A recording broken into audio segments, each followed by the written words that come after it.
funcionar este aparatito.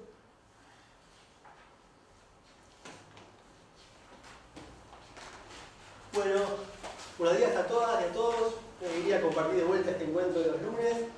Bueno, en esta oportunidad tenemos una actividad que se inscribe en la regularidad, pero que tiene un tema particular, especial, que hace mucho tiempo que queríamos tratar, que es el tema de los sin religión, no adscriptos, indiferentes religiosos. Vamos a discutir el tema de la categoría en este contexto. Así que bueno, es una actividad para nosotros muy nutricia y tenemos un invitado, un amigo de la casa que es Juan Marco Bagione. Después lo va a presentar Nati en detalle. Nati Fernández, que forma parte del proyecto con Juan Marco, y bueno, a Juan Esquivel, que forma parte del equipo hace ya muchísimo tiempo y que también anima esta discusión vinculada a los sin religión, indiferentes, no adscriptos, los que están lejos de la religión. Así que vamos a tener un espacio para sus presentaciones y luego para la discusión. Así que bueno, bienvenidos todos.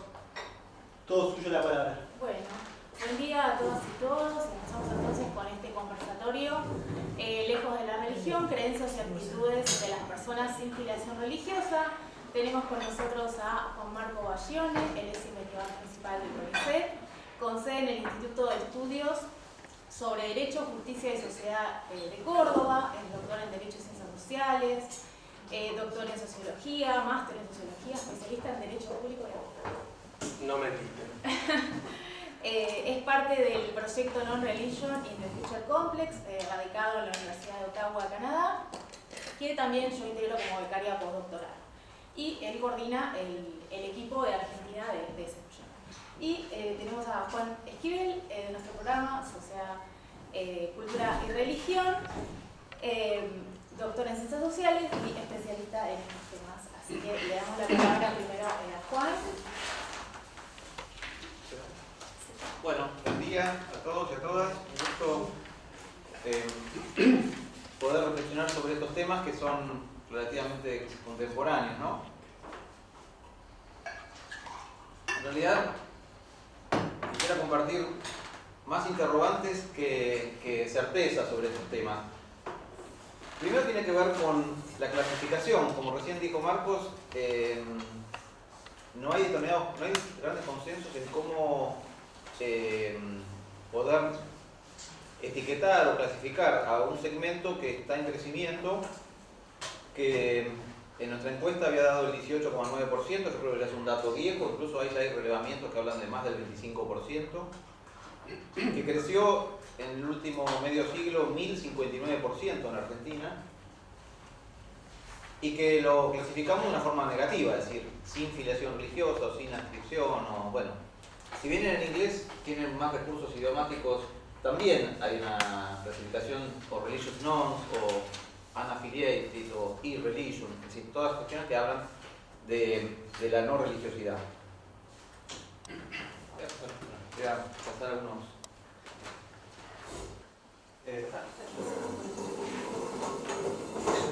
El primer interrogante que sería bueno pensar es cuáles son los factores subyacentes a este crecimiento, que no solamente es en Argentina, sino a nivel mundial, o por lo menos, sí, en el mundo occidental. Algunos países, ¿no? Como para tener referencia.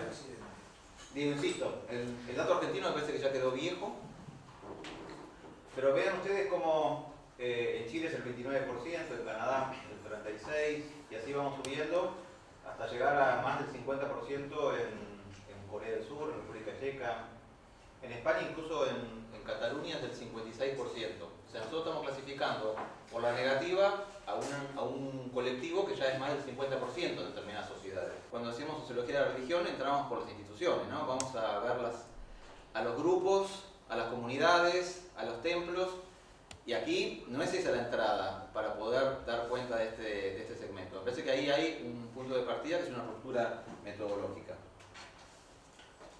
Y después, si las clasificaciones identitarias, como las conocemos tradicionalmente, ¿no? Católicos, evangélicos, es decir, han perdido sentido identitario, ¿qué diferencias hay entre este segmento y aquellos católicos o católicas que simplemente se definen como tal, pero que después no tienen ningún vínculo con su institución, ¿no? Lo que podemos llamar católicos culturales o nominales, o incluso aunque menor, un segmento de los evangélicos cuentapropistas que tampoco tienen demasiado vínculo con sus instituciones. Es decir, ¿hay algo que los diferencia, más allá de que unos se definan aún como católicos, como evangélicos y otros como ninguna religión?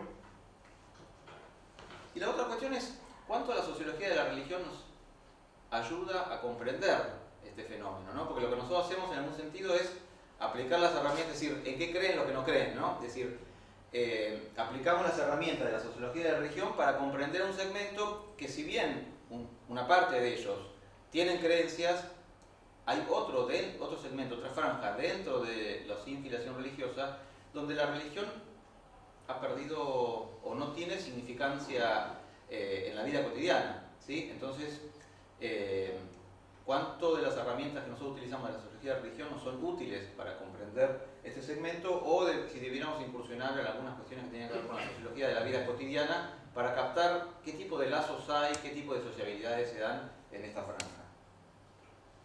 Bueno, pasamos. Un dato de color. ¿De dónde vienen, no? Aquí hay un cruce, sale cortado, pero bueno, hay un cruce entre la afiliación actual y la afiliación previa, ¿sí? En el universo de las personas que han cambiado de religión. Lo que está en gris es la retención, si se quiere, ¿sí?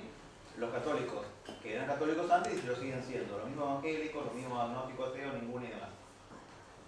En el caso de los sin filiación religiosa, lo que está de aquí para arriba es los que son la afiliación actual y de dónde qué eran antes, ¿sí? Entonces vemos que tanto agnósticos, ateos como ninguna, que son el universo de los sin filiación religiosa, en su gran mayoría anteriormente eran católicos, una franja menor eran evangélicos, ¿sí?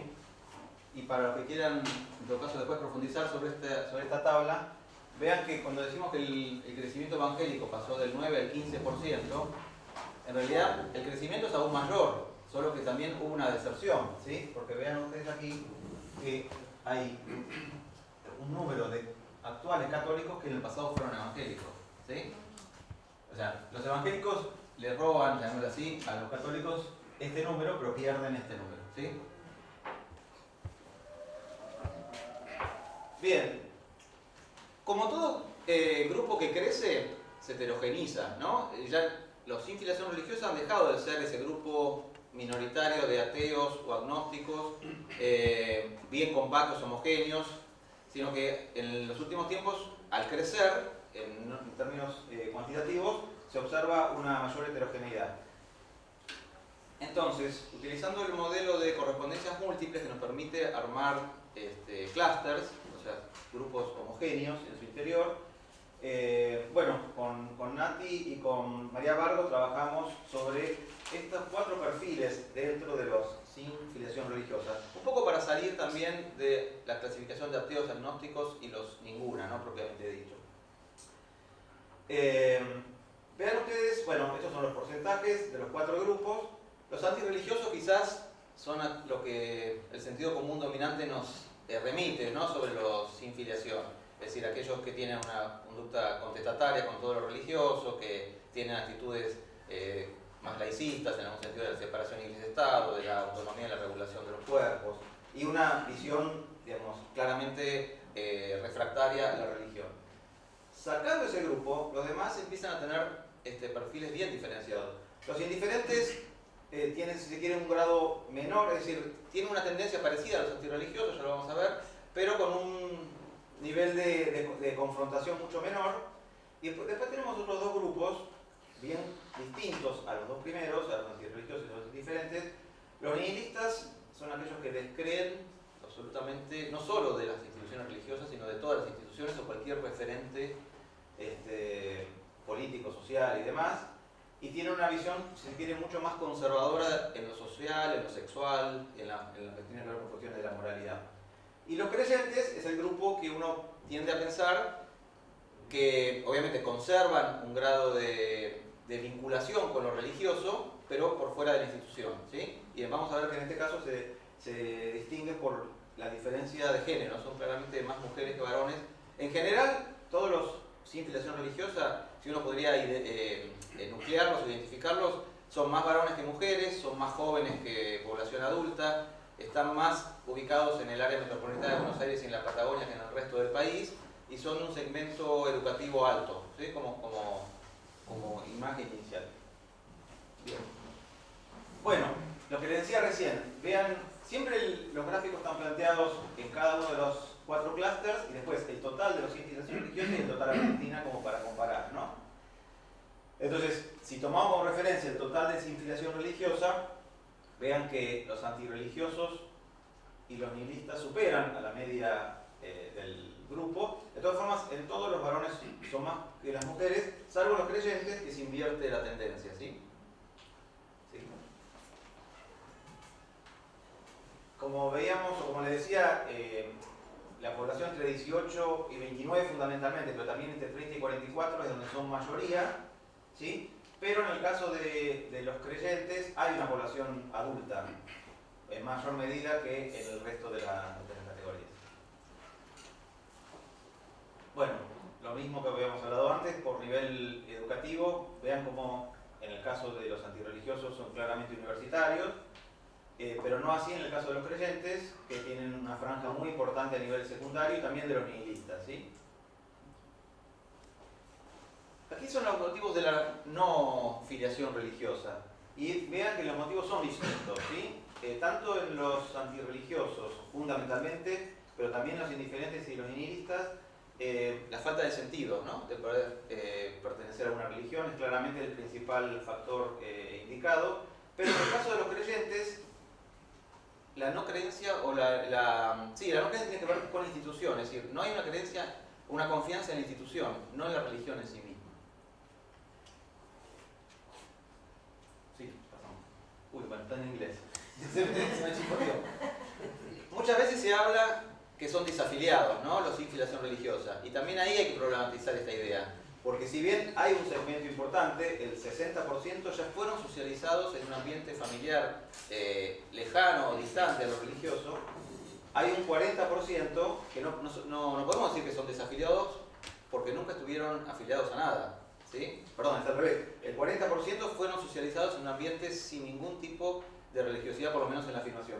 El 60% sí provienen de algún tipo de anclaje familiar con alguna religión. Sí, bien. Bueno, creencia en Dios, ¿sí? Vean ustedes como aquí hay una gran diferencia entre los creyentes, que en su gran mayoría, la franja azul, creen en Dios, y esa creencia va disminuyendo en el caso de los nihilistas y mucho más en el caso de los indiferentes y los antirreligiosos, ¿sí? O al revés, la franja amarilla de increencia en Dios es grande en los antirreligiosos, también en los indiferentes, también en los nihilistas, y en el caso de los creyentes es prácticamente nula. ¿Y en qué creen? ¿No? Después les voy a cruzar con otro tipo de análisis para complementar esta idea. Hay una creencia fuerte en la energía, eso lo hemos visto en la encuesta, y por ahí desordeno un poco la presentación. Finalmente, después de mucho batallar, estoy entrevistando a personas que encuestamos en el 2019, a las mismas. Sí.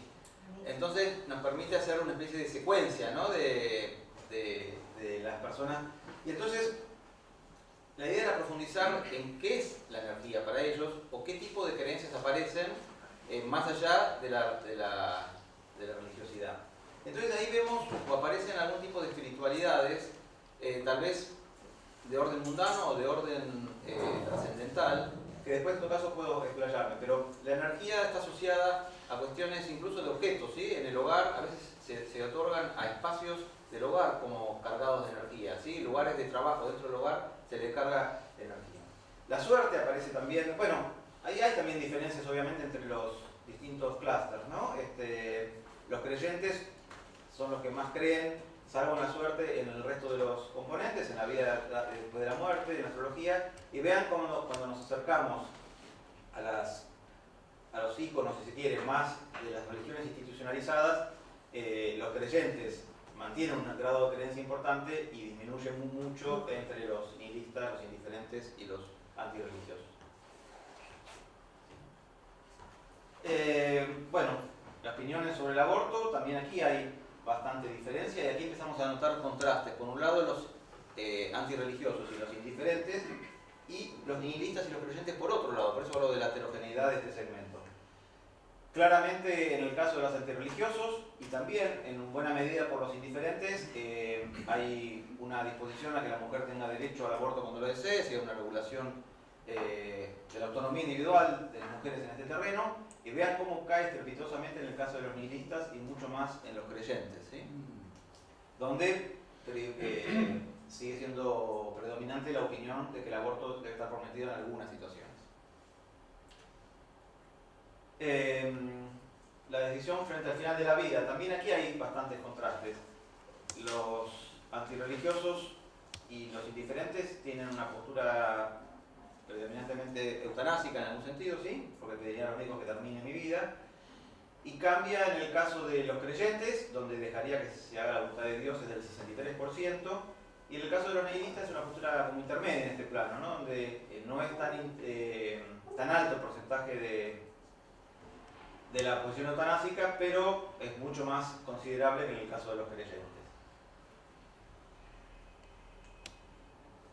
Bueno, aquí también los antirreligiosos y los indiferentes tienen una postura semejante en la cuestión de la laicidad educativa, es decir, la no injerencia de la religión en las escuelas públicas, que se mantiene en el caso de los nihilistas y baja bastante en el caso de los creyentes. Bueno, esto es interesante para profundizar un poco más sobre la diferencia entre cada uno de los clústeres. En el caso de la afirmación, si una pareja de gays o lesbianas deben poder adoptar hijos o hijas, en el caso de los antirreligiosos es alto, en el caso de los indiferentes también, pero vean ustedes cómo eso baja en el caso de los nihilistas y de los creyentes. Lo mismo con respecto al aborto. Y empieza a cambiar o a haber mayores diferencias cuando nos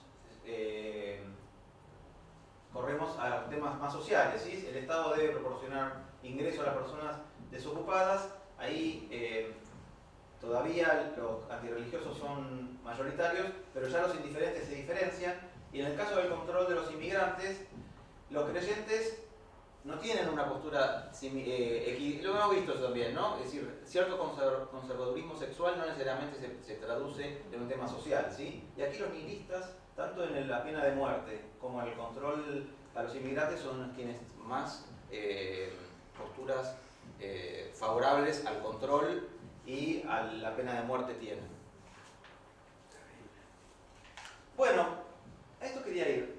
Si uno pensara, saliera de las clasificaciones, ¿sí? Y pensara a la sociedad por su grado de intensidad religiosa, independientemente de las clasificaciones que tienen, entonces vemos las cosas de otro lugar.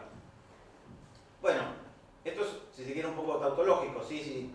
Obviamente el núcleo duro va a tener una autopercepción sobre su religiosidad mucho más alta. Los practicantes, es casi como un degradé, ¿no? Del núcleo duro, practicantes periféricos y los alejados.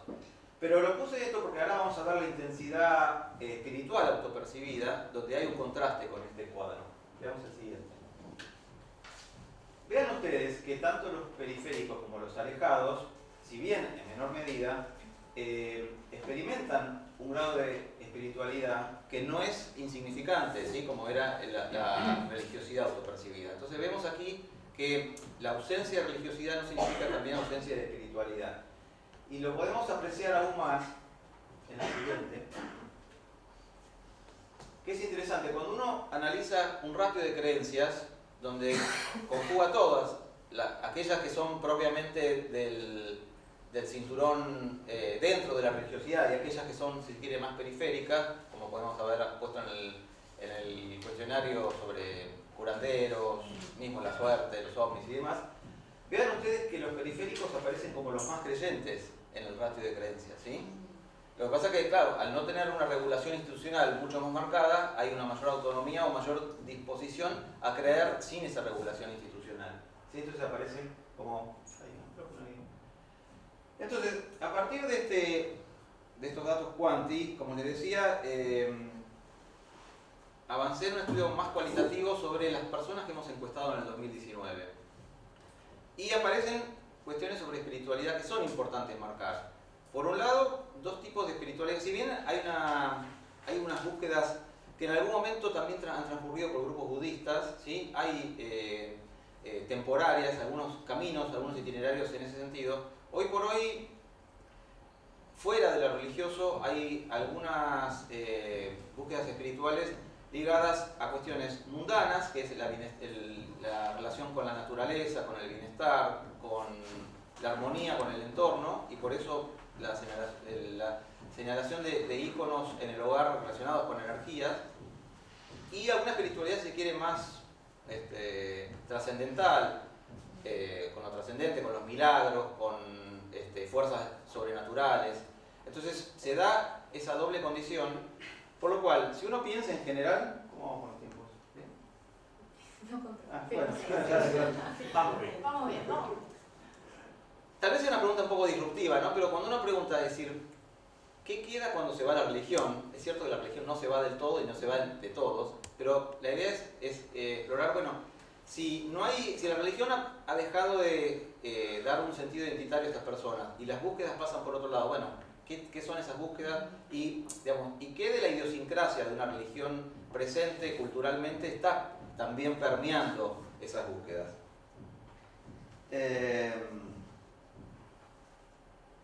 Bueno, dejo para el final, en todo caso después lo podemos retomar con las preguntas. Si ese estado de situación donde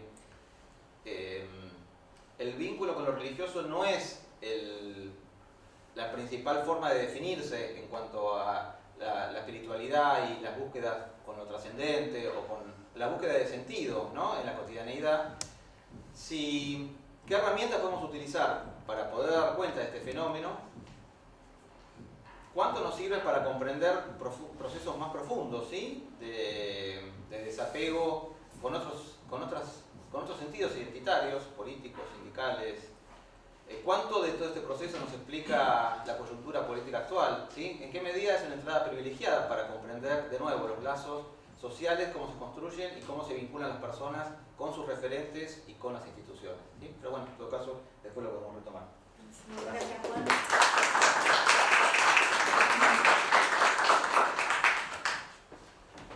Largo. Sí, Bueno, a la presentación de Juan Marcos. pasamos. Bueno, vamos a poner el tiempo. Sí. Gracias, muchísimas gracias por la invitación. Un gusto estar con Juan, Nati y estar con ustedes hoy.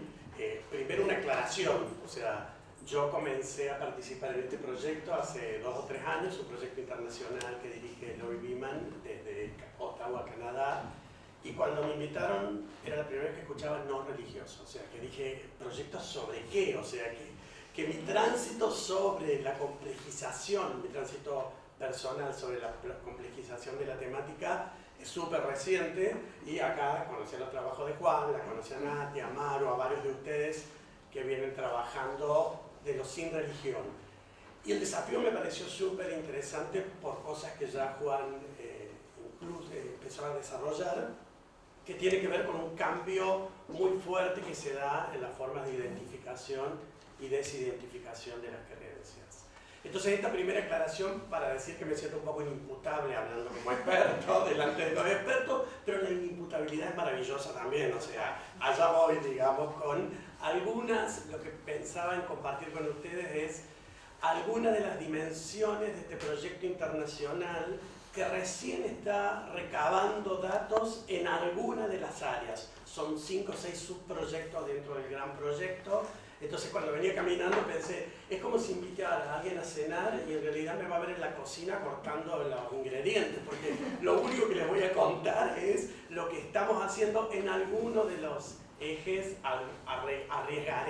Arriesgaremos, porque también va a presentar algunos resultados e intuiciones, pero es un proyecto que todavía está comenzando a implementarse. Y para organizar el material, pensé como en 4 niveles de análisis del proyecto que voy a tratar de ir comentándoles a ustedes y contándole qué subáreas del proyecto focalizan en esos 4 niveles de análisis. 4 niveles de análisis que acabo de armar el fin de semana, o sea que fue muy productivo pensarlo, pero me arruinó el fin de semana porque tuve que poner a pensarlos antes de poder escribirlos y planearlos, digamos. Y por llamarlo de alguna manera, obviamente que no son 4 niveles de análisis originales, y algunas de las cuestiones ya Juan introdujo en su presentación. Uno tiene que ver más con la categoría de lo no religioso, sin religiones, como una categoría residual vinculada a las encuestas. El segundo nivel de análisis tiene que ver con, bueno, pero ¿quiénes son? ¿Qué son? O sea, corrernos de la negatividad del concepto, no religioso, o sea, vienen definiéndose como aquellos que no son, entonces, pero ¿qué hay más allá del concepto negativo? ¿Qué hay en su sustancia, en su positividad? El tercer nivel de análisis es un cambio fortísimo que propone este proyecto internacional y que todavía está muy por pensarse las conexiones con estos otros 2 niveles, que es pasar al tema de las producciones discursivas, los imaginarios sociales, moverse de las identidades, de los debates de lo no religioso a nivel de las identidades y pensar a nivel de las construcciones discursivas, controversias públicas, el momento de regulación legal, pensar lo religioso o no religioso como zonas de transición, evitar ciertas dicotomizaciones y ver si ese andamiaje analítico sirve para captar algo y qué sirve, y qué capta, digamos. Y finalmente, como soy abogado, un terreno normativo. ¿A qué nos empuja? ¿Cómo repensamos la forma de regular las sociedades complejas? Escuchando este cambio social, a veces muy silencioso, señaló acá por lo que explicó Juan, pero sin duda muy sustancial en la mayoría de los países y en la mayoría de las regiones del mundo, que es este alejamiento de lo religioso. Bueno, largamos con la primera de los niveles, o sea, ¿quiénes son? ¿Qué dilemas, qué desafíos hay y qué desafíos creemos que desde este proyecto, que involucra al menos 8 países, Argentina, Brasil, Canadá, Australia, Dinamarca, Noruega y Gran Bretaña, creo que no me olvidé de ninguno, ¿qué desafíos hay con esto que decía al principio? O sea, la categoría no religioso parece surgir casi como una categoría de encuesta, como lo que queda marginado, yo te doy todas las opciones de qué religión sos, y en ninguna, sin religión, sin filiación, es como una categoría residual. Entonces, creo que el trabajo excepcional que está haciendo Juan es, bueno, hay que dotar a eso de una sustancia, o sea, moverse de esa categoría residual que solo pone un listado de opciones, y la última es la que queda como los datos, como las encuestas o los censos, ninguna no sabe, todas, bueno, corrernos de ese acercamiento más residual y pensarlo en su categoría más sustancial.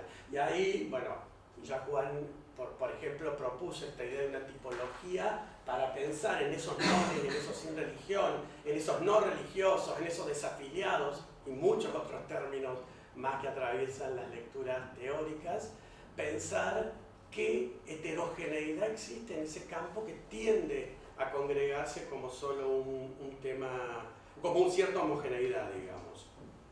En el proyecto, lo que venimos haciendo y una gran expectativa que tenemos es una encuesta que se aplicó en todos estos países, online, con cuotas, o sea, con ciertas limitaciones metodológicas, pero que en el caso de Argentina son 1028 creo que casos, que nos va a servir para desentrañar un poco más algunas de las dimensiones que Juan estaba proponiendo. Esa encuesta recién los resultados los hemos tenido hace 2 o 3 semanas, entonces empiezo a mostrarle los ingredientes sin decirle este es el plato que van a comer. Pero al menos ahí hay algo que ya trabajamos, sobre todo trabajó Hugo Rabia y que vamos a presentar en una ponencia en Canadá que es la semana que viene, y que tiene que ver con algo muy interesante que se articula con lo que Juan venía comentando. La encuesta esta decidió separar la pregunta por filiación religiosa y la pregunta de identificaciones positivas, o sea, cómo se identifica la gente que no cree. Porque una cosa, yo decía al principio, esa categoría residual, que lo vieron con Juan, otra cosa es qué son, cómo se identifican las y los encuestados. Y ahí hubo, primero, datos de la encuesta, el 28% de la población en Argentina se ubicó como sin religión. Recuerden que no le dimos ahí la categoría agnósticos, ateos, solo le dimos la posibilidad de identificación con todos los tipos de, para cada país fue ajustado, obviamente, todos los tipos de identificaciones religiosas, y la categoría sin religión. En otra pregunta se dio una serie de opciones de lo que habitualmente desde los debates teóricos se consideran serían las creencias de estas personas no religiosas. Agnósticos, ateos, libres pensadores, racionalistas, humanistas, entre otras. Este objetivo primero de la ponencia es muy acotado, es tratar de ver qué rótulos están funcionando y cuáles no. No estamos describiendo población, no estamos generando tipologías, estamos tratando con datos cuantitativos de ver a nivel poblacional, solo lo hemos visto en Argentina estas últimas 2 semanas, pero seguro esto va a ir creciendo en relevancia, y surgen un par de datos interesantes que voy a tratar de compartirlos. O sea, en primer lugar, y también, como pasa con las cuestiones cuantitativas, muchas de las que surgen son autoevidentes, pero no deja de ser importante que los datos ayuden a profundizar un poco más. O sea, en primer lugar, algo súper interesante es que al dividir adscripción religiosa con las identificaciones positivas, se encuentra, de alguna manera, relacionado a lo que explicó Juan, a lo que viene estudiando Verónica, se encuentra que muchas personas que se identifican como católicas luego se identifican como agnósticas o ateas. O sea, que esa doble identificación de ser católicos y ateos y agnósticos, yo creo que acá tengo los datos, creo que es como el 27 y el 20 en cada una de estas categorías. O sea que en la pregunta de adscripción dicen ser católicos, no dicen sin religión, y en la pregunta de afirmaciones positivas en relación a lo no religioso se identifican como ateos y agnósticos. Pero lo más interesante es que esto que podría parecer una tensión de decir cómo puede ser católico, agnóstico y ateo y estar en un grupo que se identifica sin religión y católico y ateo y agnóstico, cuando se hacen análisis estadísticos para ver las diferencias entre estas dos subpoblaciones, no tienen diferencias significativas. O sea que, más allá de que hayan elegido católicos o sin religión, luego agnósticos y ateos, en todas las variables que tienen que ver con la intensidad de las creencias, con la frecuencia, con el rito, con todas las otras dimensiones que miden religiosidad, esas dos poblaciones son muy parecidas, marcan una diferencia significativa con todas las otras distribuciones y el resto de la población. Eso es lo que encontramos por un lado. Por el otro lado, ninguna de las otras formas de identificación en Argentina, y por lo que hemos chusmeado levemente en otras partes del mundo, parecen funcionar. Libres pensadores, racionalistas, humanistas, no funcionan como forma de identificación positiva de los sin religión. Sé que suena medio trabalengua, pero lo que quiere decir es que las únicas dos que funcionaron fuertemente como identificaciones positivas son agnósticos y ateos.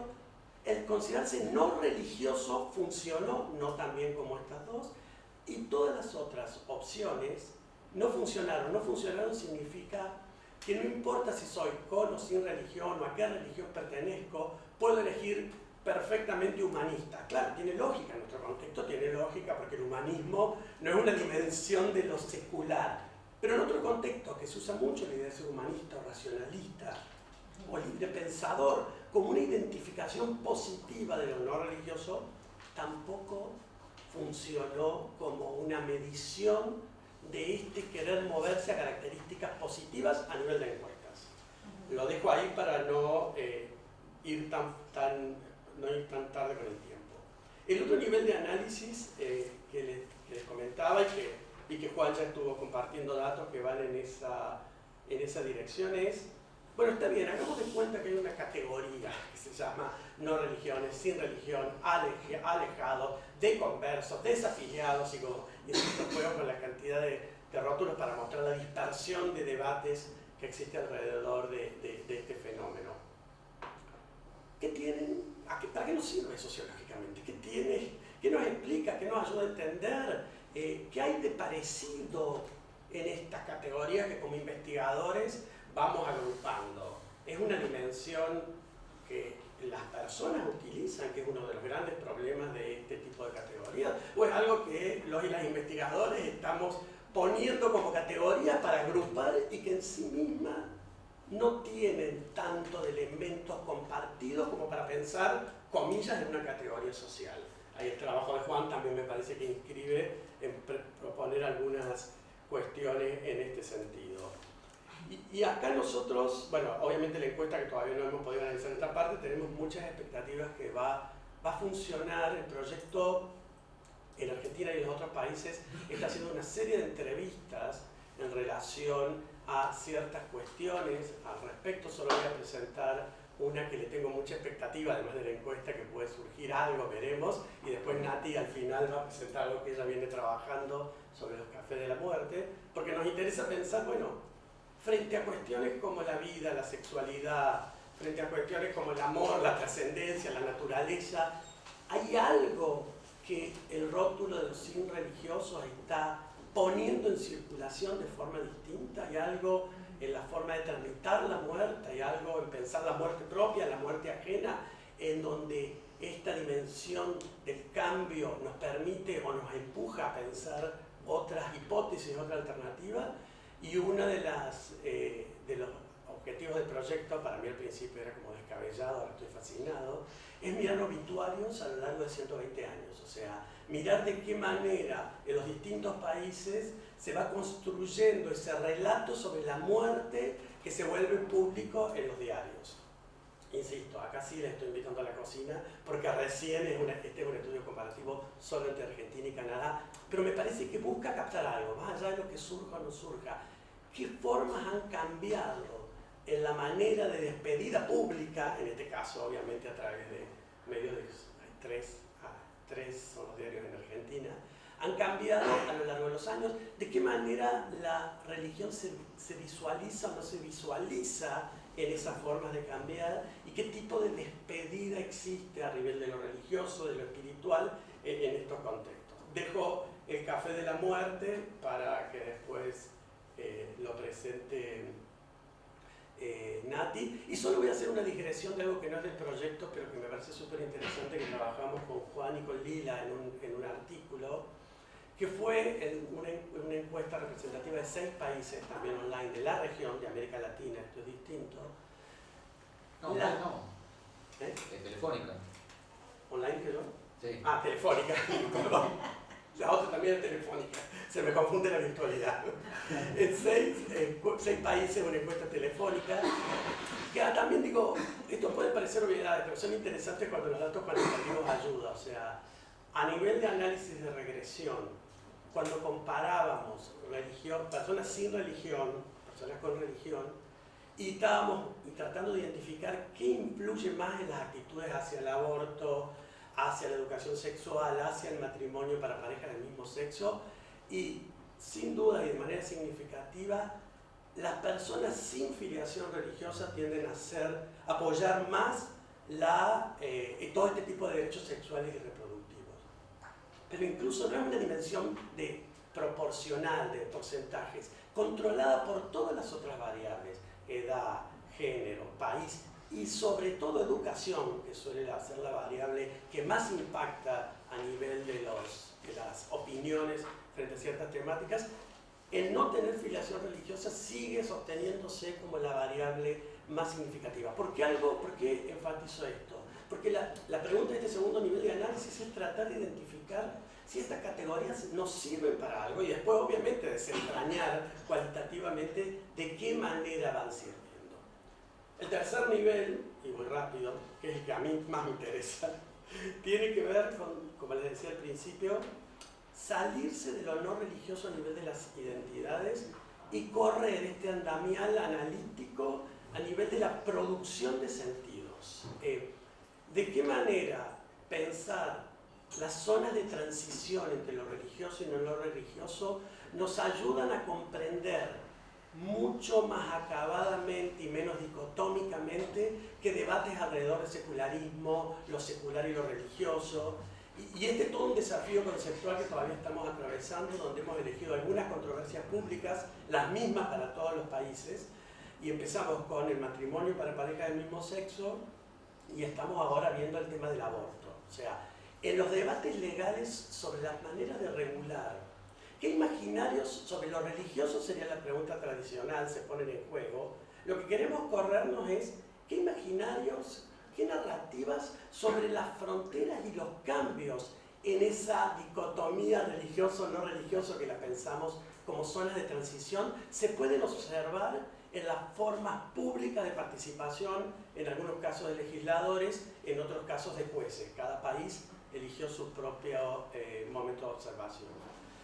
Lo que hicimos ahí, lo digo muy brevemente también para no pasarme de los 20 minutos, es tratar de entender qué códigos aparecían reiterados en los distintos países, se codificó todo el material, y focalizarnos en aquellos que aparecieran en todos los países y con más intensidad, que son precisamente la idea de la naturaleza y cómo se narra el tiempo, la narración de la temporalidad, y de alguna manera cómo se van articulando. Esta es una ponencia que está presentando Guada la semana que viene también, Guadalupe Alioni, cómo se van articulando en esos imaginarios sobre la familia que se ponen en tensión en la controversia pública del matrimonio para parejas del mismo sexo, cómo se van articulando basamentos sobre lo religioso y lo no religioso en esa dimensión. Y el último punto que quería citar, y después cerraré solo con 2 o 3 lagunas, el último punto que quería citar, que le llamo normativo para encontrar algún sentido, es ¿qué nos permite pensar? Es la pregunta abierta, ¿no? No está en el proyecto, pero a mí me parece muy relevante. Estos datos, estos de todos los países, estos de Argentina, este crecimiento de esta franja, ¿qué nos permite repensar de la forma de regular el fenómeno religioso? Cuando digo regular me refiero a nivel de políticas públicas, a nivel de legislaciones. Y me parece que ahí también hay un desafío súper interesante. ¿Cómo traemos esta población a los debates públicos? ¿Cómo la representamos? Por supuesto, están las campañas de apostasía que lo que buscan es inscribir políticamente esta idea de no ser religioso, digamos. Pero a nivel de sociedades complejas, esta nueva diversidad, como le llaman algunos autores, esta nueva diversidad que implica mostrar el crecimiento de lo no religioso, que nos permite repensar. Insisto, por falta de tiempo, yo creo que hay algo súper interesante para pensar en relación al tema de libertad religiosa. Porque hasta ahora la libertad religiosa parece ser la libertad de lo religioso o la libertad de frente a lo religioso. Es como si fuera una libertad de manera dicotómica que se va construyendo. Esta idea de no religiosos con creencias, de desafiliados con espiritualidades, ¿cómo nos permite repensar el debate de la libertad religiosa, que es uno de los debates políticos y legales más cruciales de este momento? Sin dudarlo, Argentina también atravesado por estas composiciones neoliberales. Y cierro solo nombrando tres lagunas que me parece importante para seguir reflexionando, que más que lagunas son pantanos, porque no te las estoy viendo claras. O sea, primero, al proyecto nos toca volver a este concepto de lo no religioso. Es un concepto complejo, es un concepto de construcción, es un concepto que, como verán, tiene 2 niveles, es un concepto que todavía, como bien lo decía Juan, yo creo que es una agenda que se está empezando a construir en general en muchos países. Y sobre todo, en conexión con esta pregunta, otra laguna, otro pantano es, ¿qué le agrega a los debates sobre secularización y secularismo? O sea, ¿qué agrega? ¿Cuál es el plus teórico, analítico, pero también a nivel empírico? ¿Qué hay de extra y qué nos permite repensar de las formas habituales en que pensamos el alejamiento de lo religioso? Porque si no, estaríamos llamándole de una forma nueva a un fenómeno que, de nuevo, me refiero de nuevo a nivel de los análisis y de las críticas, tendría poco. Y finalmente, un desafío, una laguna que es parte de mi experiencia en el proyecto internacional, que es ¿cómo viajan estos conceptos y estos debates? ¿Cómo viajan? Y ahí, para mí es todo un desafío, porque a veces muchas de las temáticas, como van a ver probablemente ahora, son temáticas pensadas para otras realidades. Y nuestro desafío es, sin ser reactivos, tratar de pensarlas acá, pero tampoco somos aplicadores para protocolos de investigación en realidades muy distintas. Y en el cómo viaja también está qué aportamos como región a estos debates frente a las especificidades nuestras, como la hiperpolitización, nos aparecen mucho de las diferencias con otros países, y frente a una región matrizada con el catolicismo, o sea, que nos permite desde nuestras experiencias situadas repensar estos debates sobre lo no religioso. Lo dejo ahí.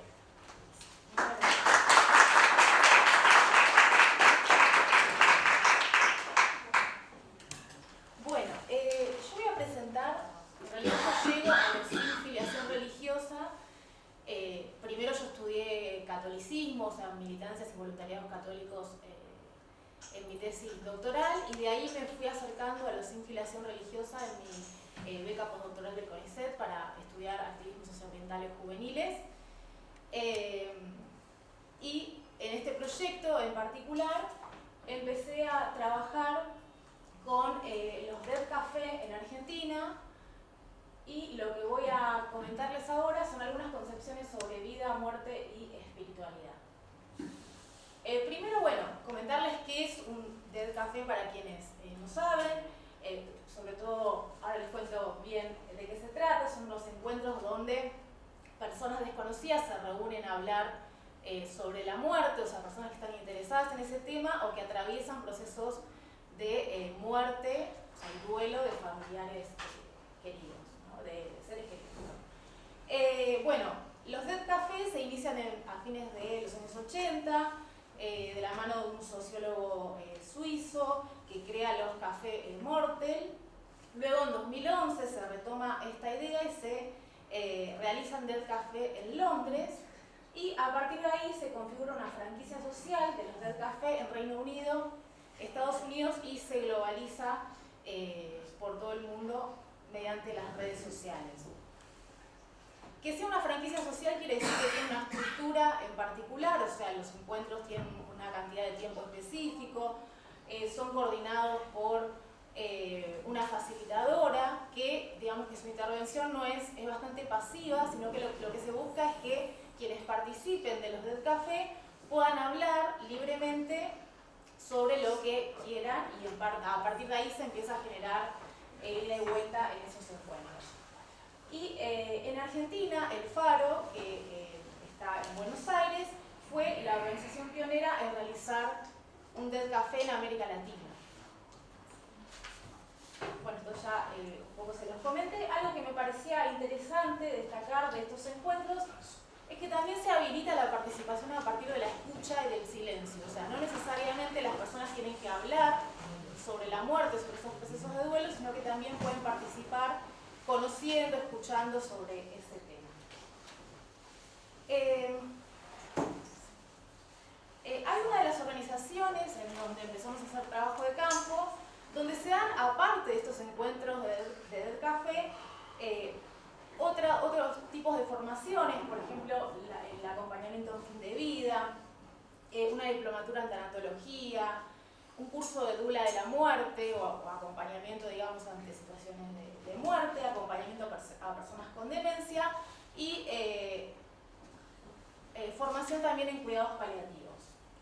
Acá lo que les muestro es un flyer del primer encuentro que se hizo en el Faro en 2014, donde se explica de qué se trata. En principio se hacían de manera presencial estos encuentros, luego, después de la pandemia, se empezaron a hacer de manera virtual, pero en distintas partes del país también se hacen de manera presencial. Y lo interesante, lo que empezamos a ver también, es que muchos Dead Café no usan la palabra en sí, le dan otra dinámica, es decir, empiezan a incluir, por ejemplo, al final de los encuentros, una meditación, una oración. Es decir, que en Argentina también lo que se está dando, o lo que empezamos a ver, es la transformación, digamos, de esa dinámica que es propuesta por la propia franquicia, pero no usan ese nombre, no usan el nombre de Dead Café. Bueno, acá otro flyer también del Faro. Este es más reciente, ya virtual, donde se pregunta si es posible disfrutar de un café mientras se habla de la muerte, ¿no? Que es algo que no es común en nuestra cultura en general. Entonces, ya de por sí estos encuentros no son multitudinarios, son encuentros pequeños. La que sigue. Y quienes llegan lo hacen por recomendación de miembros de estas organizaciones, a quienes participan de las formaciones que les comenté previamente, y a personas, digamos, las personas encuentran estos espacios mediante las redes sociales.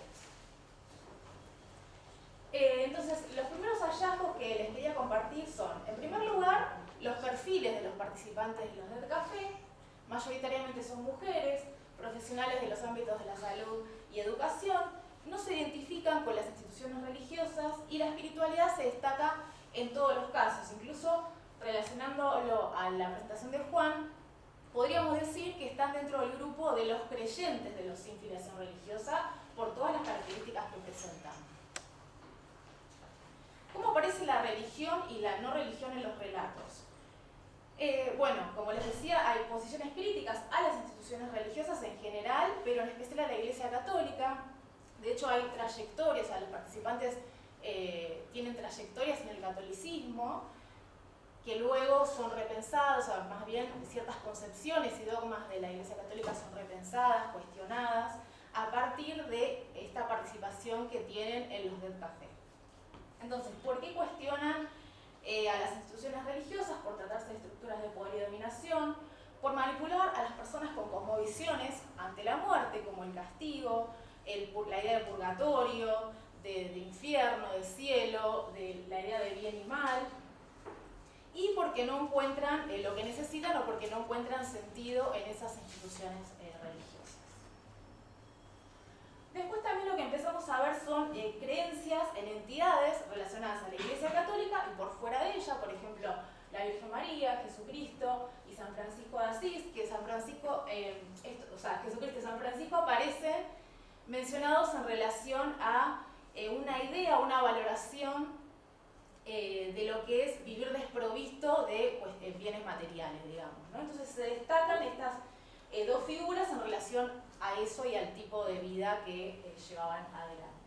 Bueno, creencias en la energía, los ángeles, cuarzos, piedras, distintas prácticas, yoga, reiki, biodescodificación, tamiana, que es una terapia de sanación a partir del uso de cuarzos, registros akáshicos, meditación, experiencias mediúmicas también aparecieron, contacto con seres queridos difuntos, que eso es algo que también habíamos visto en nuestra encuesta del programa, y este contacto con seres queridos difuntos se da mediante sueños, visualización a través de mediums y objetos específicos, ¿no? Cómo aparecen ciertos objetos que para las personas representan a sus seres queridos fallecidos.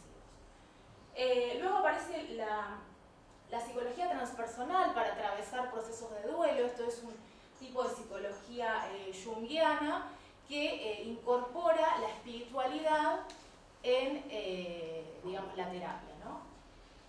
Entre otras prácticas que fuimos encontrando. Algo que nos pareció central es cómo aparece la espiritualidad.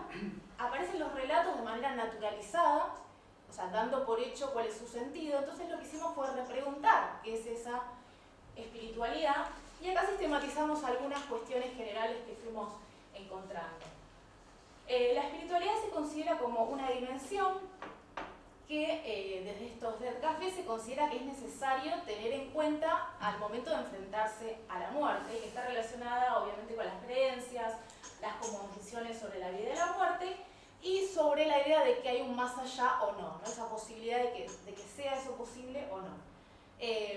Un más allá, un plano trascendente, donde vienen las personas y hacia dónde van. O sea, los relatos lo que aparece, que era uno, también está en los objetivos del proyecto de Canadá, si existe la idea de inmanencia, es decir, que hay un sentido en esta vida y se termina acá, o si hay una idea de trascendencia. En todas las entrevistas aparece esta idea de trascendencia. Y va a tener distintos sentidos. También la dinámica que tienen los propios Dead Café, en donde los facilitadores tienen una actitud más bien pasiva y de escucha y de respeto, habilita a que cada quien pueda ir construyendo o planteando sus distintas creencias. Bueno, la espiritualidad también se considera una práctica que se construye cotidianamente a través de la priorización de ciertos vínculos en particular, dejando de lado aquellos que no son importantes y también priorizando ciertos temas o problemas a través de la meditación. También lo que se observaba era, por ejemplo, el caso de una católica que estaba en contra de la religión y al finalizar la entrevista me comenta que me menciona un altar que tiene. Entonces cuando le pregunto qué es lo que tenía ese altar, tenía distintos objetos católicos y también otros que no eran católicos, más allá de que ella se posicionaba en contra de la iglesia. Entonces tenía a la Virgen María, a San Francisco de Asís, tenía Después los 4 elementos, porque eso es algo que ella está trabajando en su terapia transpersonal. Entonces, esa articulación entre cuestiones más religiosas, objetos más religiosos y por fuera de la religión, en este caso católica. Bueno, estas prácticas de espiritualidad permiten la conexión con un espacio sutil, en palabras de los entrevistados, y tener herramientas para enfrentar los problemas de la vida cotidiana. A su vez, como les decía, hay una idea de respeto de las creencias de los demás, una idea de que hay otros sagrados. Bueno, la idea de alma es otra, el concepto de alma aparece fuertemente. Hay una idea de que cada quien tiene un alma que encarna en un cuerpo doloroso, sufriente y sensible en la vida, que la vida es pensada como una experiencia, y que con la muerte el alma desencarna y vuelve al lugar desde el que se originó. Y este lugar, acá como les decía, puede incluir distintas concepciones, puede ser el universo, Dios, la conciencia, una energía cósmica, cualquier entidad en la que crea la persona, pero siempre aparece esta idea de trascendencia. También, bueno, el alma pensada, hay 2 posibilidades, por lo menos que se plantearon en las entrevistas. Por un lado, la idea del alma pensada es la concepción católica, donde hay una sola alma para cada cuerpo, y el alma pensada es la reencarnación en distintas formas.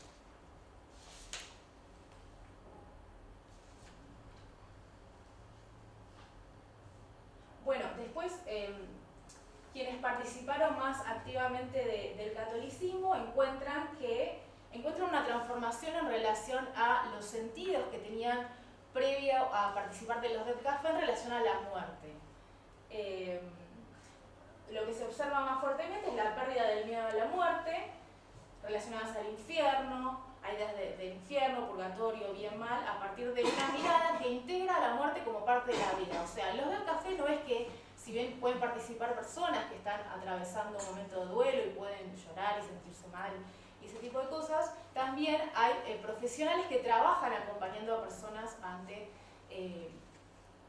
procesos de duelo, y lo que se trata es justamente de trabajar con esta idea de la muerte como parte de la vida y como una continuidad, o sea, la muerte como un fin de una vida material, pero del inicio de una vida espiritual. Y como algunas reflexiones finales que se me ocurrieron también este fin de semana, a partir de la lectura de las entrevistas, es que, bueno, esto que les mencionaba, la trascendencia después de la muerte, aparece en todos los relatos, la idea de un más allá relacionado a un camino que recorre el alma, en el que se encuentra con otros seres queridos ya fallecidos y con guías espirituales, también aparece esa imagen. La trascendencia resalta a su vez la concepción de una vida material y otra espiritual. A su vez el cuerpo después de la muerte es considerado un traje o un ropaje que la persona se saca y deja en la vida material. Luego de la muerte, el cuerpo sigue generando vida material, en el caso de las personas que deciden ser enterradas, ya que alimenta, por ejemplo, a otros seres vivos no humanos, y también genera vida espiritual mediante la reencarnación o la unión con otros en un plano inmaterial. Las experiencias de muerte de seres queridos y los duelos permiten a las personas pensar en la espiritualidad como dimensión práctica y vínculo con los demás, y cuestionar o repensar las propias creencias católicas o de otras religiones. Las concepciones sobre vida, muerte y muerte se articulan con cosmovisiones orientales que no dejan de lado sentidos católicos apropiados y resignificados desde los nuevos conocimientos que se incorporan en las organizaciones que brindan los Death Café.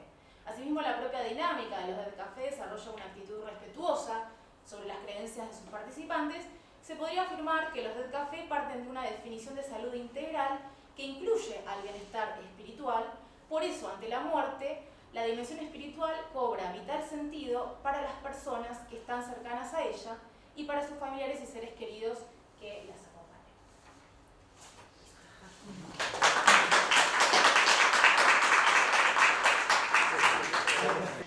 Primero felicitarlos por la presentación súper estimulante.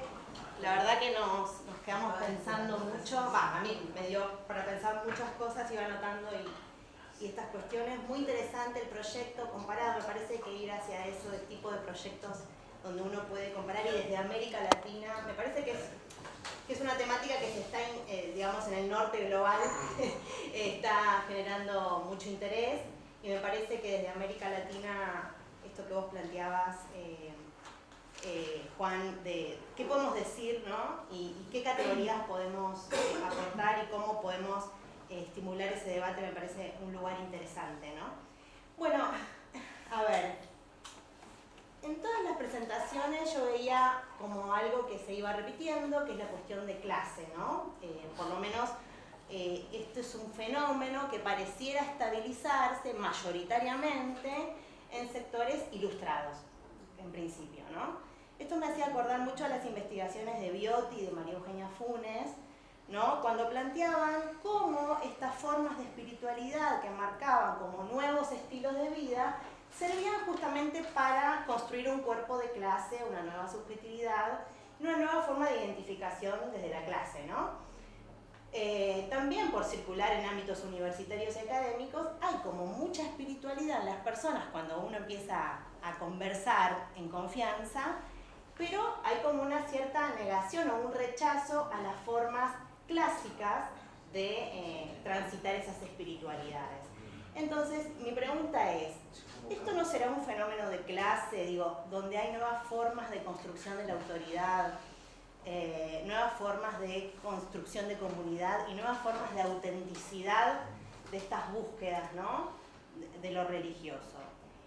Esto los evangélicos lo empezaron a ver hace un tiempo, yo me acuerdo cuando hacía campo en jóvenes, y decían, si nosotros queremos llegar alto, ¿no? Llegar a otras clases sociales, sabemos que el mundo evangélico se extiende más que nada en sectores populares, nosotros tenemos que cambiar los formatos de reunión, ¿no? Entonces yo me acuerdo que venían haciendo un seguimiento de unos líderes, que ellos se abrieron un café, por eso me hacía acordar a lo que vos planteabas, Nate, un café en Recoleta para hablar de espiritualidad, ¿no? Como cambiando la forma, me acuerdo en el año 2008, 2009, y después, bueno, eso siguió con este formato más íntimo de conversaciones, mirar películas, hablar a partir de la espiritualidad.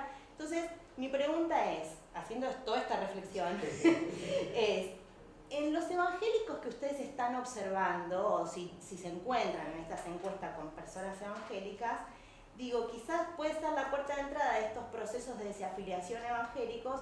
¿Cómo se estaría dando este fenómeno en el otro sector social, donde no es tan frecuente, no en los sectores más populares? Si pudieron ver eso, si pudieron intuir eso. Bueno, muchas gracias. Marcos.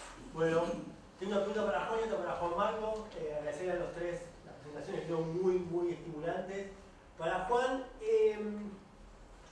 la cuestión de por qué hay una porción que sabemos que fue socializada en espacios religiosos, sobre todo católicos, y que se desafía, abandona, se retira, se enfría. Si pudiste rastrear algo de lo cual y las razones de ese dejar de estar, o dejar de pertenecer, dejar de identificarse, ¿no? Para la política está como, digamos, mucho más fácil, ¿no? Porque las promesas incumplidas, la falta de cambio social, explica mejor para los politólogos por qué la gente abandona la militancia activa o deja de votar siempre al mismo partido. Pero la religión, no sé si ahí la analogía es tan pegada, no sé. Y para Juan Marco, me quedé pensando mucho en lo último que dijiste con respecto a la regulación, la normatividad, ¿no? Y me preguntaba si hay ahí un sujeto político. Y si debiéramos buscarlo, quizás no...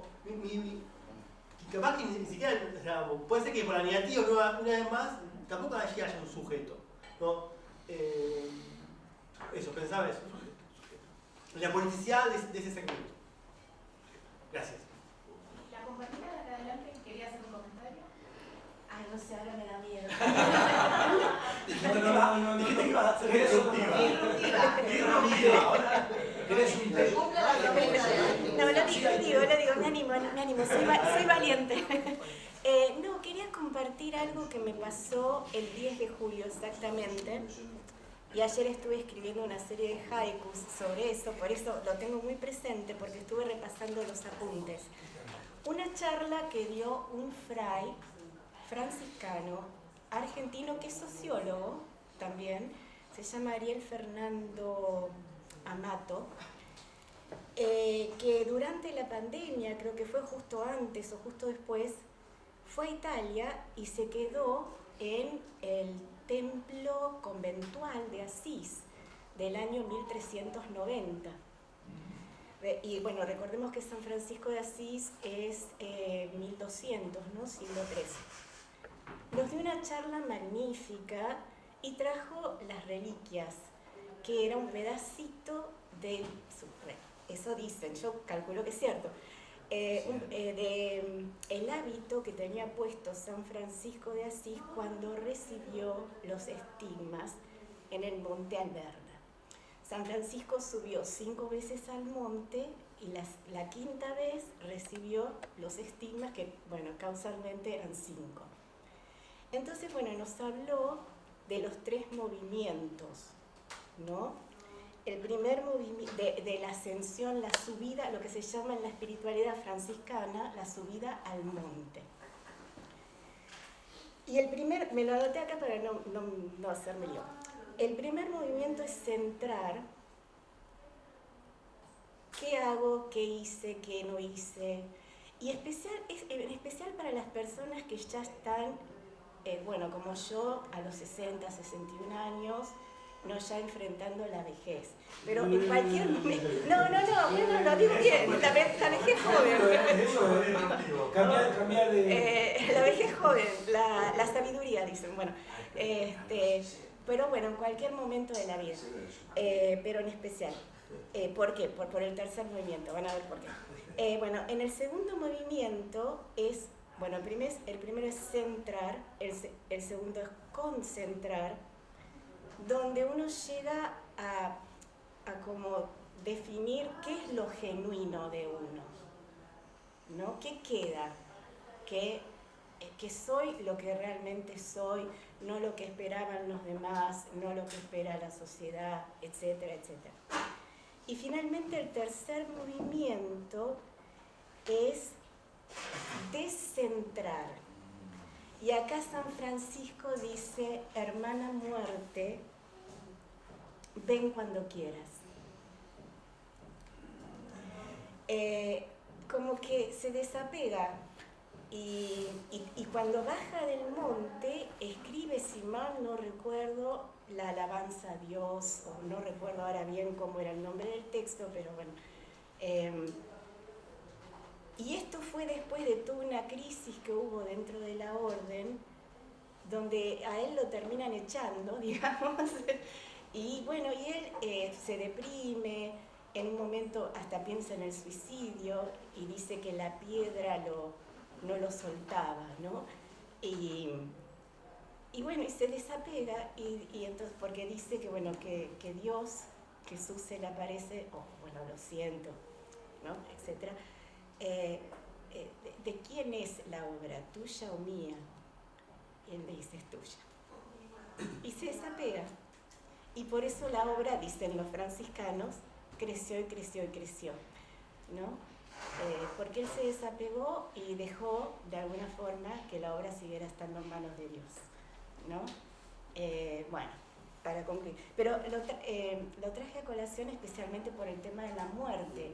Cómo de pronto, y bueno, acá voy a hablar como católica, disculpen, cómo de pronto hay tantas cosas que yo he descubierto. Bueno, desde los 13 años soy ecuménica, interreligiosa, pasé por todas las religiones experimentándolas, pero nunca dejé mi eje católico. Me defino como católica, ecuménica e interreligiosa. ¿Cómo hay tantas cosas dentro de la Iglesia Católica, a pesar de todo lo negativo que tiene, que lo conozco perfectamente, que no se conocen? Y que para mí son tesoros, como esto. Esto a mí me dejó, wow. Fue el 10 de julio en la iglesia San Ildefonso, donde estuvo el padre Carlos White, que hace mucho que coordina el ecumenismo dentro de la Iglesia Católica y el diálogo interreligioso. Así que bueno, eso quería compartir. Bueno, gracias. Lionel, por allá atrás. Sí, bueno, gracias también por las exposiciones. Tenía una pregunta para Juan, perdón, por ahí, porque es algo que tal vez ya lo dijiste, yo llegué un ratito tarde. Y quería preguntarte, por ahí si podés reiterar, si es que ya lo dijiste, sobre las categorías que usás para referirte a los sin religión, sobre todo esa categoría de los nihilistas, de dónde viene, cómo fue elegida y a qué designa, bueno, eso. Y para Nati, me llamó mucho la atención. Quisiera conocer un poco más sobre eso de que apareció ahí una mayoría de mujeres, ¿sí? Y de mujeres que decías que provenían de los ámbitos de la salud, de la educación, y yo pienso en los cuidados también. Entonces me gustaría saber un poco más sobre eso, si hay algo más que puedas contarnos. También sobre, si es que las mujeres se encargan también de la muerte mucho más que los varones, o digo, como dejar esa pregunta por ahí en el aire como una especulación. Y lo mismo, o tal vez bastante relacionado, si a la muerte como concepción, digo, si determinadas concepciones sobre la muerte implican acciones sobre la muerte, y qué tipo de acciones se vinculan según cada tipo de concepción que se tiene sobre la muerte. ¿Se entiende? Sí. Bueno, gracias. Gracias. Bueno, respondemos este primer grupo de consultas y comentarios y después abrimos otro. Solo voy a tomar un par de los comentarios tratando de hilvanarlos, sobre todo porque no, como les dije, la encuesta todavía no está procesada, pero me parece súper interesante todo lo que plantean, sobre todo Mariel y Marcos, que son los comentarios que voy a traer sobre la cuestión de la identificación desde la clase y si es un sujeto político, porque ambos también permiten entender cómo esta categoría viaja de niveles. O sea, estamos hablando de una forma de pensarse, estamos hablando de una forma de representarse públicamente, estamos hablando de una forma en que los estados y las políticas públicas deben incluir ciertas formas de desidentificación no miradas en general en los debates públicos. Y hago esa introducción para pensar a dónde yo puedo ir, sobre todo primero, Mariela, con tu pregunta, que es no qué soy, sino cómo se vuelve esa identidad pública, ¿no? Cómo eso se lleva, cómo eso se representa, incluso por mí mismo, por mí misma, digamos. Y ahí me parece que un artículo que trabajamos con Hugo Rabia fuera de este proyecto, que tiene que ver con mirar un poquito el tema de las campañas de apostasía colectiva como un lugar en el cual, al margen de lo que uno es, no es, ese lugar más esencial de la definición identitaria es qué aparece públicamente y por qué ciertas identidades o no identidades se movilizan público-políticamente, que también conecta con lo de Juan. Y lo de Marcos, perdón, Juan soy yo.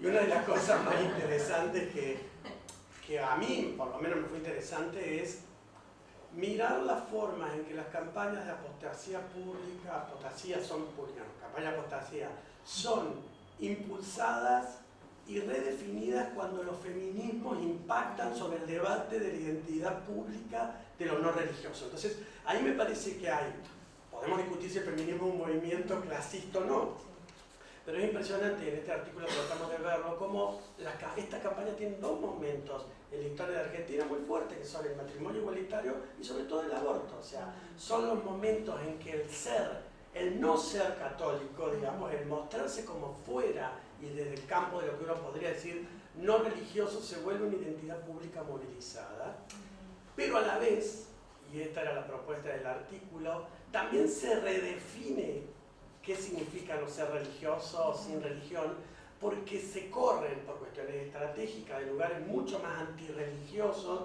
mucho más contra ateo o agnóstico, y empiezan a entender como una identidad estratégica la capacidad de entender que la movilización política para incluir sectores del feminismo que pueden venir del campo espiritual, del campo de sin religión pero creyentes, también tienen cabida dentro de esa movilización. Entonces, lo que quiero decir ahí es, y esta es mi apuesta personal en el proyecto para más adelante, yo creo que los movimientos feministas y LGBTQI ponen en debate un nuevo momento para pensar la articulación religioso y no religioso, porque ponen en reinscripción nuevas cosmovisiones sobre qué significa lo secular, lo laico, el afuera de lo religioso. Pero eso lo dejo enunciado, después puedo volver.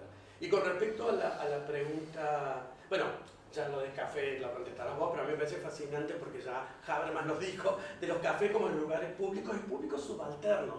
Porque la pregunta a nivel de una investigación internacional es qué papel juegan acá, a quienes receptan estos cafés, como esos lugares de subalternidad que no encuentran la canalización ni en lo religioso ni en la terapia, por decirlo toscamente, digamos. Pero ¿qué pasa en Estados Unidos, donde la subalternidad está dada por otras poblaciones a nivel de sus identificaciones religiosas? Y la pregunta de Marcos también me parece crucial. Hay un sujeto político y es una pregunta súper relevante porque en los países la capacidad de politización de ese lugar ha ido cambiando notablemente, y en Argentina, cuando hicimos el relevamiento del matrimonio del debate en los poderes legislativos del matrimonio del mismo sexo, solo un legislador públicamente dijo no ser religioso. Solo un legislador. Veremos qué pasa con aborto casi 10 años después. Entonces, esa pregunta es crucial en la comprensión de cómo estas campañas están empujando a que esas identidades, mientras que muchísimos decían soy católico, católica, digo, recordarán ese debate, encontramos solo uno que públicamente se manifestó durante el debate, estamos hablando en el recinto, como no religioso. Pero la pregunta me empuja para otro lado, es ¿quién representa las voces de esta nueva diversidad en los debates públicos sobre las formas de regulación?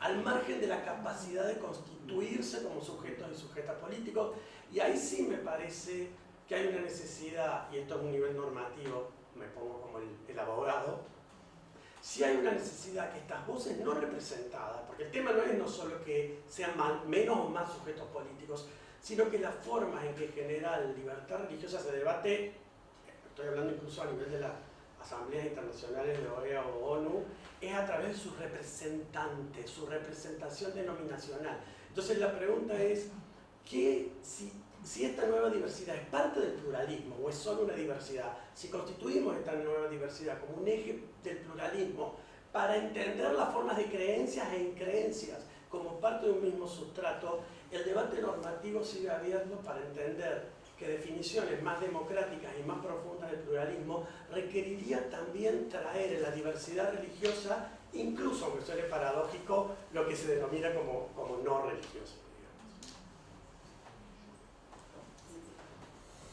Cuando 2 o 3 meses atrás, en la reunión de los lunes, se presentó el documental sobre el santuario, ¿no? En Villa Rosa era.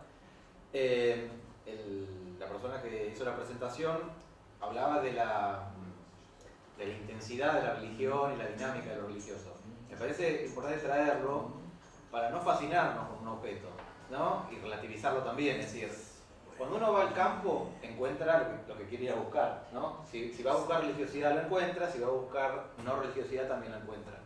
Digo esto para ponerlo en un sentido más general, donde si bien en la presentación uno quiere convencerlos de la relevancia de nuestro objeto, también hay que ponerlo en su matiz adecuado.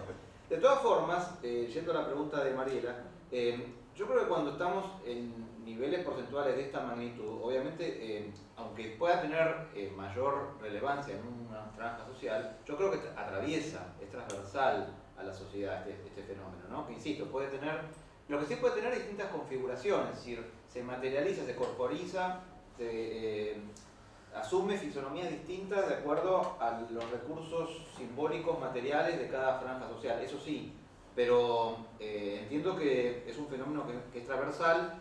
Está costando entrevistar de la encuesta a sectores populares por múltiples motivos, básicamente porque los celulares no existen más, ¿no? En fin, pero me parece que es un fenómeno transversal el cual hay que profundizar cómo se da este proceso en sectores populares. Bueno, el planteo de Marcos, siempre hay una multiplicidad de razones. Primero, yo creo que los evangélicos hicieron mucho para que esto ocurriera. Es decir, si en los 90 la emergencia, por lo menos en la sociedad argentina, la emergencia evangélica hizo disminuir el costo de la disidencia, yo creo que a partir de ahí, hoy que me parece que el costo de la disidencia tiende a ser nulo, porque se puede ser religioso o no ser religioso sin ningún tipo de costo, me parece que es un marco de análisis para comprender cómo llegamos hasta donde estamos. Razones de quienes vienen de una religión o del catolicismo que son mayoría, básicamente la expresión principal es la pérdida de sentido, es decir, el no sentido de sentirse católicos, ¿no? Pero yo creo que hay como base, algo del que mencioné, la quiebra del vínculo con la institución, ¿sí? Insisto que trasciende lo religioso, ¿sí? El quiebre con la referencia a lo institucional, a cualquier ámbito de pertenencia, sea institucional, grupal, comunitario, me parece que ahí hay algo que, insisto, sirve para analizar la vinculación con las identidades religiosas, pero también de otro orden. Creo que si uno pudiera hacer 3 estadios, que siempre son construcciones ideales, ¿no? Y en algún momento hablábamos de las identidades religiosas como tales, después, desde la sociología de la religión se empezó a hablar del cuentapropismo, del creer, sin necesariamente pertenecer, pero aún dentro de los marcos o de los contornos institucionales. Y hoy me parece que hay este nuevo estadio donde hay una circulación de creencias y se puede estar claramente por fuera de las instituciones, ¿no? Como 3 estadios. Lionel, a ver, cuando uno avanza con el análisis multivariado y utilizando el modelo de correspondencias múltiples, lo que hace es construir clusters, ¿sí? Que son como grupos homogéneos entre sí, al interior, ¿no? Entonces, a partir de allí, un colega que fue el que nos hizo este trabajo, identificó cuáles son las variables más determinantes para poder construir esos clústeres y nos presentó, obviamente, los grupos, obviamente sin etiquetas, sin nombres. En función de las características que uno fue viendo, fue que vimos un grupo donde había un descreimiento generalizado a las instituciones, a los referentes, sin ningún tipo de anclaje social o de identificación con algún actor, bueno, terminamos como definiéndolo como nihilista, ¿sí? De ahí viene, si se quiere, la genealogía del término. Bueno, yo voy a responder también algunas de las preguntas. Primero, gracias por el comentario, porque sé esto que vos me decías sobre San Francisco de Asís y en relación a la muerte, pero me había olvidado de este dato que vos me mencionabas, y acá una palabra que usaste que es lo genuino en esa subida que comentabas.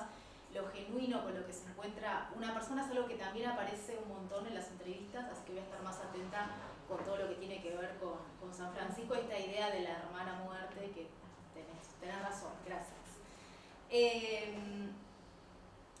En relación al comentario de Lionel sobre los perfiles de las mujeres, o sea, que se dedican a ámbitos de salud y educación, hasta ahora lo que fuimos encontrando es, por ejemplo, docentes, psicopedagogas, terapistas ocupacionales, que en algunos casos trabajan también. Por ejemplo, hay una terapista ocupacional que,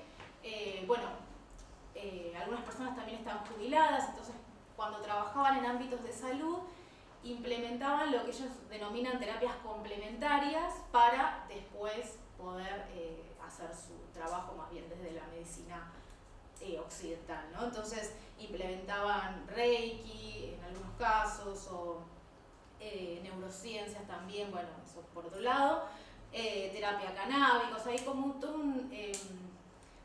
como una articulación entre lo que es la medicina tradicional y otras terapias más holísticas.